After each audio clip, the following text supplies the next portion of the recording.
Kaum muslimin rahimakumullah. Lanjutan kita sesuai dengan harapan dan cita-cita kita adalah berbahagia dunia maupun akhirat.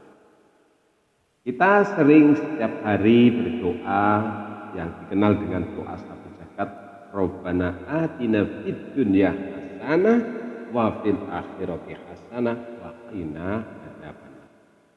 Tentu kita kepengin hasanah di dunia, yakni bahagia di dunia, hasanah fil akhirah dan bahagia di akhirat dan dijauhkan dari siksa api neraka.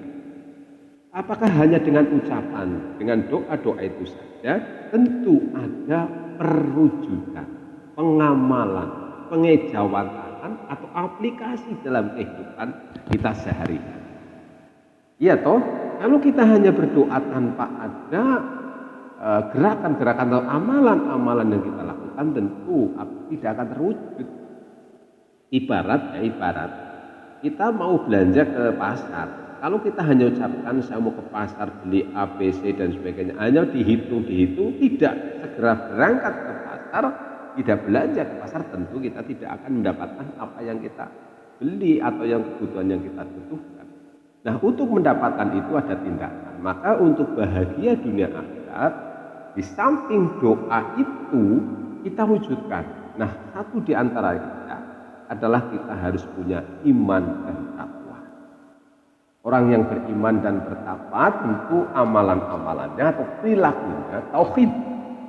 Itu mengesahkan Allah, tidak menduakan, tidak membandingkan, tidak menyamakan bahwa Allah itu adalah esa. Allah itu tunggal. Allah yang Maha Esa, yang Maha Kuasa. Maka dalam kata lain tidak boleh menyekutukan, membandingkan, menyamakan. Bahasa dalam tauhid ketika kita menyamakan, membandingkan itu adalah perbuatan syirik. Karena Allah adalah satu-satunya zat yang menjadikan sesembahan kita, yakni la ilaha illallah, tiada Tuhan kecuali Allah. Wallahu alladzi la ilaha illa huwa. Dialah Allah, tidak ada sesembahan kecuali iman dan takwa. Kemudian konangan, orang yang bisa menerima, orang yang bisa merasa cukup dari apa yang Allah berikan, dari apa yang dititipkan ke kita, hatinya konangan, ini akan mendapatkan kebahagiaan. Tetapi orang yang tidak pernah merasa cukup, kemudian dengki, punya qalbun marid, hati yang sakit, punya dendam, punya iri hati, dan kedengkian-kedengkian yang ada, maka tidak terciptalah bahagia. Nah, kemudian juga kita harus bersyukur segala sesuatu yang Allah berikan, dan juga jangan lupa bersabar ketika Allah memberikan ujian-ujian kepada kita. Kalau kita bisa bersyukur dan tetap bersabar, hati kita tidak pendendam, qalbun salim, hati kita sehat, hati kita bersih, maka akan terwujud ketenangan hati, akan terwujud ketentraman jiwa, disitulah bahagia. Nah, bahagia di akhirat tentu kita bawa dari sekarang. Orang yang punya jiwa dengki dari sekarang, dendam, iri hati, menghasut dan sebagainya, di jiwa kita adalah tertanam jiwa yang sakit, jiwa marid atau hati yang marid atau qalbun marid, maka dia akan membawa kita di akhirat, karena prasangka buruk terus berkembang dalam jiwa kita. Nah, yang kemudian kita harus juga mengenal diri kita itu siapa dan mengenal Allah itu siapa. Artinya kita sebagai hamba, kemudian Allah sebagai khalik, sebagai apa yang disembah, maka kita harus ada perilaku amalan-amalan soleh, perbuatan-perbuatan kebaikan yang bisa bermanfaat buat banyak orang. Salah satunya adalah bersedekah, kemudian kita bersilaturahmi dan berbagai jenis amalan-amalan soleh lainnya.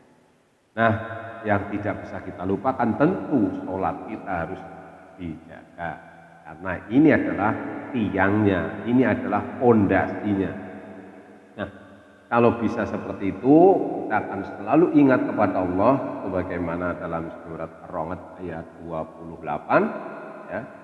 Alladzina amanu orang-orang yang beriman, tatmainu qulubuhum bidzikrillah. Hatinya akan tentram dan nyaman ketika mengingat Allah.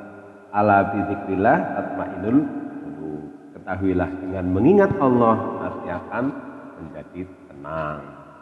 Kalau di bagian aflahal mukminun di surat Al-Mukmin dari 1 sampai 9 itu dijelaskan di sana sholatnya khusyuk, menjaga kemaluan dan sebagainya banyak hal.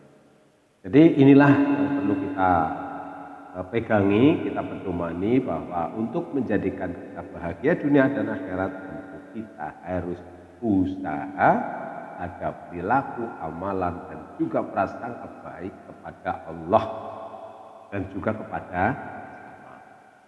Artinya tidak punya jiwa dendam, punya jiwa dengki sehingga hatinya akan nyaman, konangah, menerima keputusan Allah. Ada hujan, ya syukur hujan.